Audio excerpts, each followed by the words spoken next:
Rachel Emmanuel brings the news each day. On Alberta Roundup, she has her say.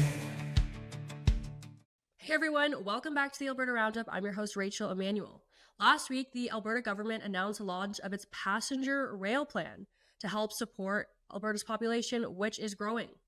They have already committed $9 million to support the development of this plan. Joining us today to discuss is fan favorite and the Alberta Director of the Canadian Taxpayers Federation, Kris. Kris, thanks so much for joining us today. Thanks for having us. So, starting off, let's take a look at what this plan promises to do. It would create a regional line between Calgary and Edmonton, rail lines connecting Calgary and Edmonton to Banff and Jasper. There would also be a commuter connection to Calgary International Airport and surrounding communities and to the city's downtown core. It'd be the same thing in Edmonton. You'd be able to go from the Edmonton airport to the city and the downtown and the surrounding communities. And then there would also be a provincial rail system connecting Calgary and Edmonton. And interestingly enough, there would also be a rail line connecting Fort McMurray and Grand Prairie, which isn't necessarily places I would have thought that would have a ton of foot traffic. But that's essentially what the plan promises to do. And the Premier has said that it will really help people who are in those morning commutes bumper to bumper. Let's actually play that clip now of the Premier talking about how this will help people in the morning who are, hundreds of people commuting. There's so much traffic. Let's see what she had to say about it last week. We see the value in a commuter passenger line that connects folks in those communities to the Calgary airport and then on to the downtown core, in the case of Airdrie, for a more streamlined and relaxed commute. And we believe that a solution like that will also work in Edmonton and the entire capital region. That is the starting point. But we also want to open up direct access to our breathtaking and adventure-rich national parks. So the Alberta government is saying that Alberta's population, now 4.9 million people, will reach 7.1 million people by 2051. And that's a big part of the reason why they're pushing this railway plan to support all those people. First and foremost, is this railway line something that you see people asking for right now, Kris? That's a great question. It kind of surprised me when I saw the announcement. And so the answer is no. We hear from supporters of the Canadian Taxpayers Federation, who are, by the way, by and large, pretty big fans of Premier Danielle Smith. So they're quite often on her side. I hadn't seen one email in the last 2 years asking for this sort of a thing. If I can take off my CTF hat for a second and put on my fangirl hat, that's a really cool shot. Seeing Premier Danielle Smith in front of an old school train, it reminded me of Atlas Shrugged and Dagny Taggart, and I know she loves that book too. But the thing there with Atlas Shrugged is that is private money. So that is not government money. It's not taxpayers' money. And to see this kind of taxpayers' money being earmarked for another rail plan, it's a little bit concerning. So you mentioned we already have $9 million earmarked. These sorts of plans have a really nasty habit of ballooning into way more money. Now, $9 million is still a lot of money. That's nothing to sneeze at. They could have used that for other things like tax relief. Again, we're open to the idea of this being a good idea, but we would rather see private investment get behind it. And we're really leery about a ton of taxpayers' money being poured into plans that don't go anywhere. Like, for example, in Eastern Canada, they've been talking about having a high-speed rail corridor between Quebec City and Windsor since before I was born, Rachel. And this is starting back in the 70s. And so, yeah, it was a little bit surprising to see this plan. I'm open to being surprised if they manage to do this under budget and with private money. That'll be awesome. But right now, we're just not seeing the demand and the reason for using taxpayers' money. So when we talk about government money being used here, there's already been $9 million earmarked for it. The government said that will be used for a cost-benefit analysis, which will include things like looking at the governance and delivery model, and will take into account future population growth and technology like hydrogen-powered trains. We know the Premier is so excited about hydrogen all the time. So that $9 million, that's really just being used for the study. Nothing's actually being built at that point. Is that correct? Yeah, that's my understanding too. And that seems like a pretty heavy-duty price tag to do a cost-benefit analysis. Again, they already have people that are supposed to be on staff within the bureaucracy that are good at this kind of stuff. Now, the joke's on us if they're actually good at that sort of thing. But $9 million just to figure out if this is worth the money, that's an awful lot of dough. And so we've put in some freedom of information requests with the Alberta government, trying to find out what they're anticipating. Like, are they making any guesses as to what this might cost if they see it fully put forward? I was surprised. I didn't know about the Fort Mac element. I thought this was more just between the major commuter centers of Calgary, Edmonton, and a bullet train out to Banff for the fancy tourists. Didn't know about the Fort Mac part, but don't know if it's worth it for the amount of population density. Quite often, just speaking anecdotally, and I don't know if this has been the case with the Alberta government, of course, when I have friends who typically work in big industries or government and they go to Europe for a long time, they come back in love with trains. And they're like, why can't we have that here in Canada? Well, Canada's gigantic and we have a really low population density compared to Europe. And so this is where often it doesn't fit. Again, if they can pull this off and it's under budget and they're not using taxpayers' money to a great extent and they've got a lot of private investment, power to them. That'd be really cool, especially something like a train out to the airport. I know a lot of people would use that, but again, we're really leery and really hesitant no matter which government is doing it.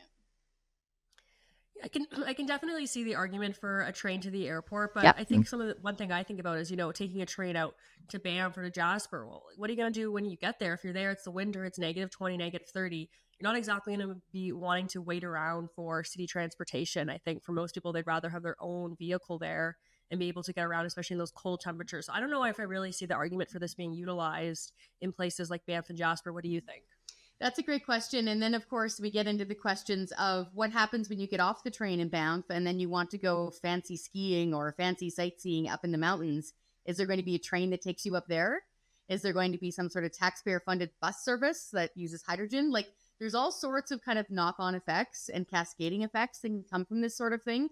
Again, Alberta is beautiful, and taking a train is really pretty. It's a very pretty way to travel. And so I can see the attraction from a tourism standpoint of having that happen. In fact, about 100 years ago, the, come to Canada sort of posters, especially that we had for the Western provinces, often showed some beautiful train cascading through the mountains and it looked gorgeous.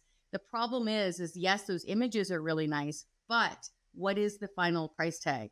And again, spending $9 million already to find out how much it's costing, we have a lot of caution lights. They're not red lights, but we have some caution lights here. Yeah, I just think this isn't maybe the right time for an announcement like this. I'm consistently getting, emails and messages from people who are saying, we're about $100 away in my family every month of not making ends meet. I know you deal with these people every single day. You're always receiving calls about this, but there's a lot of people who are really feeling that crunch right now. And I think that they're hoping for some relief from the government. We know things like the income tax relief that was promised, that's been delayed. The government is promising maybe it won't even be the full extent of what it was. We're still waiting to see relief on the fuel tax, even though we know gas has been high for the past couple of months. So it just seems like for a lot of people, I suspect this announcement is probably falling on deaf ears, but you would probably have a better line on that. What do you think? We're getting exactly the same sort of messages as you guys there at True North, Rachel. And you're right. It's not just us anecdotally getting these really tough messages. That we're getting phone calls and emails. MNP, which is basically a financial accounting and analysis firm, okay, every few months they put out a big analysis. And they say that around 50%, give or take, a little bit of variability across provinces, but around 50% of Canadians are within $200 every month of bankruptcy, meaning not being able to make the minimum payments on all their bills. So that's really rough. It's very similar here in Alberta. We are more affordable when it comes to things like housing and the fact that we don't have a sales tax, which is very good, but things are still really tight. And this is for working people. And the statistic that gets me all the time, and I'll try not to cry because I got mascara on, is the language of working families are increasingly depending upon food banks. What that really means in normal people talk is that a parent who's holding down a job is counting on donated jars of peanut butter to feed their kid. That's what that means, working families relying on food banks. And that is not a stranger here to Alberta. It's still happening here in Alberta. So yeah, affordability is key right now, like really, really key. And you touched on that. So I will put some pressure on the UCP government here. When they were campaigning during the last election, they said tax cuts for all Alberta, okay? They pushed hard on reducing our baseline income tax rate. So what that means is here in Alberta, your first $140,000 or so of salary is taxed at 10%. That's actually pretty high.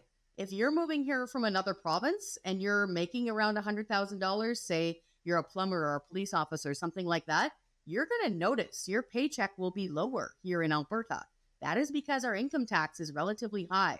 So what they promised to do is take that first bracket and drop it down to 8% for the first $60,000 of pay.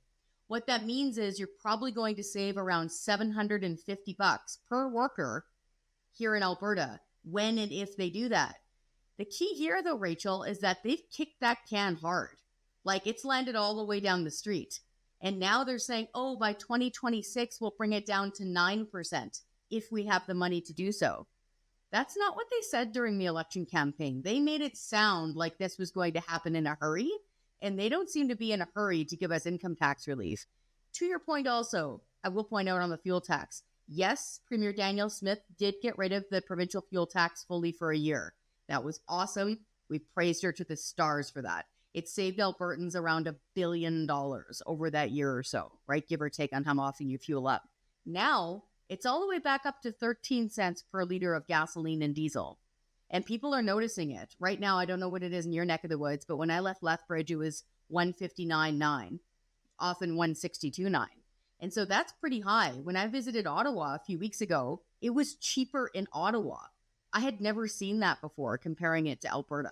So yeah, people are really not seeing the affordability and savings happening here. And so I think this announcement for a cool new train was a little bit mistimed. Again, we're open to it if private investment comes flooding in and people love it and it's awesome and it's not costing taxpayers money. That sounds really, really cool. But right now, we really need to see the details and the evidence of that. And we talk about the fuel tax relief. The government has said, listen, we can't cancel the tax entirely unless we see the price of WTI exploding again. I believe they said if WTI was over $90 a barrel, they would partially remove the tax and they would continue to lower the tax as the price of oil went up. So the price of oil has been high. We haven't seen that tax come off yet. I know I asked the Premier about this in my interview with her about 2 weeks ago after speaking with you, and you said, we're going to take a look at this as well. Are you guys putting pressure on the government? Are you hoping this tax is going to be coming down soon? I know the Premier had said at the time, we need to have some consistency, but it's been high for a while. People are feeling the effects of that. Yeah, they really are. And we absolutely are putting pressure on this government. And so we're hearing a lot from our supporters saying, hey, where's my relief at the fuel pumps? Why is it when I visit Manitoba and the NDP government led by Wab Kinew has taken 14 cents off completely?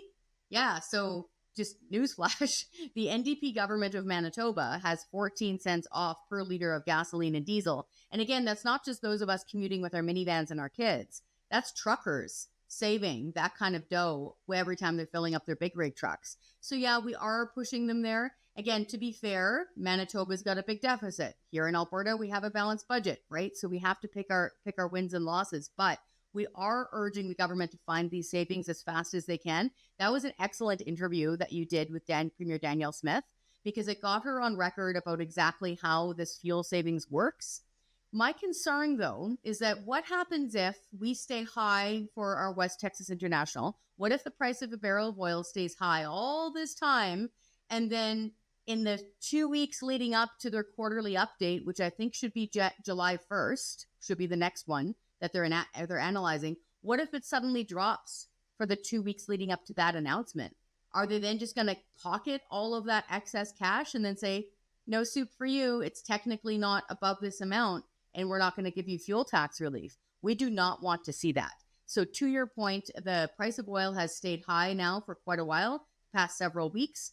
We expect it's probably going to stay around that amount leading up to July 1st, but we really, really want to see that gas price, that gas tax come down when they do their quarterly update, as they promised.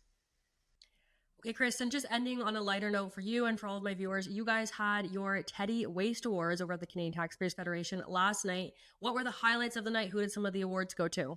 Oh, it was a really tough competition at the federal level, as you can imagine. So for folks who don't know what we're talking about, the Taxpayers Federation, we've been around since 1990, before the internet was a thing. And one of the things we do is we hand out spoof golden pig statues to politicians and bureaucrats who waste your money in the most spectacular way. Now, some people might wonder, why is that funny? It's not funny. It's funny because when we mock them, they hate it. They can take they can take our yelling, they can take people getting an angry email, but when you ridicule and mock these desk rulers, they get really huffy really fast. They think they're super important. So we have a huge award show every single year to honor the ridiculous waste of our money. So at the federal level, it was a super tough competition.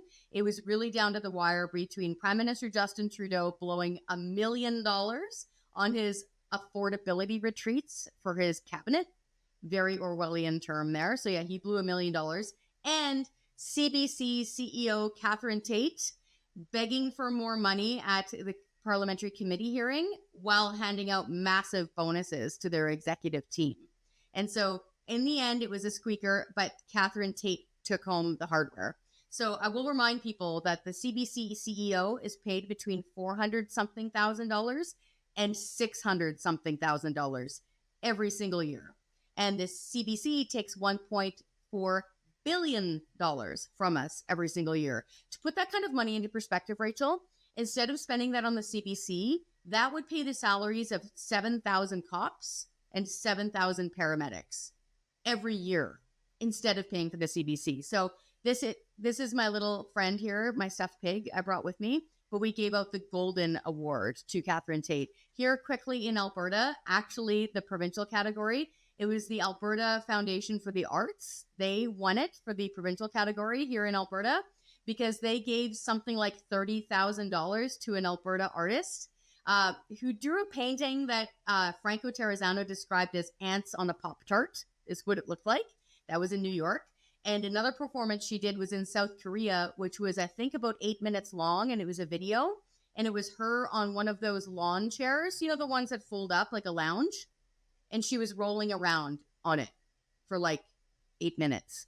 So, yeah, she won. Obviously, I'm in the rolling industry. I could definitely roll around on a lounge chair for a couple minutes. That's what Franco said. He said, just videotape me next time I'm relaxing in the backyard. I'll do it for free.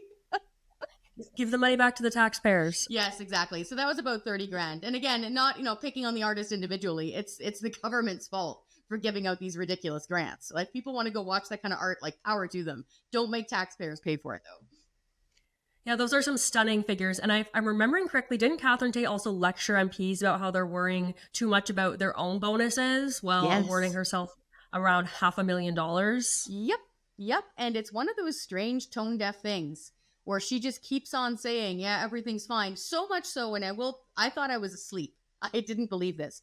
You might remember back in, I think, December or January, that the national anchor, Adrienne Arsenault, on CBC had her boss on her show and was grilling her about these bonuses and citing the Canadian Taxpayers Federation. Never did I ever think that I would see the CBC anchor actually doing that. But if it's already trickling down to the rank and file, reporters that work for that outfit, boy, oh boy, they got to have some reform, which is, again, why we want the CBC defunded. If people want to donate or have a subscription to something like CBC Radio for remote locations, that's a whole nother kettle of fish and they can use their own money for it. But it is not worth $1.4 billion per year. Sounds like if we defund the CBC, then we solve our healthcare crisis right there. Lots of money to hire all the new staff that we need all across the board. Kris, thank you so much for joining us today. This was really great. Always a pleasure to have you on. Thanks so much. And the audience, I'm curious to hear from you guys. What do you think about this passenger railway line? Is it something that you're excited about? Do you think you would utilize it a lot? Or is it maybe not the best time for it? Comment under the video below. I'm definitely curious to hear what everyone else thinks about it. And I will be back on Saturday with our regular programming. I hope that you guys have a great week. I'll see you soon, and God bless.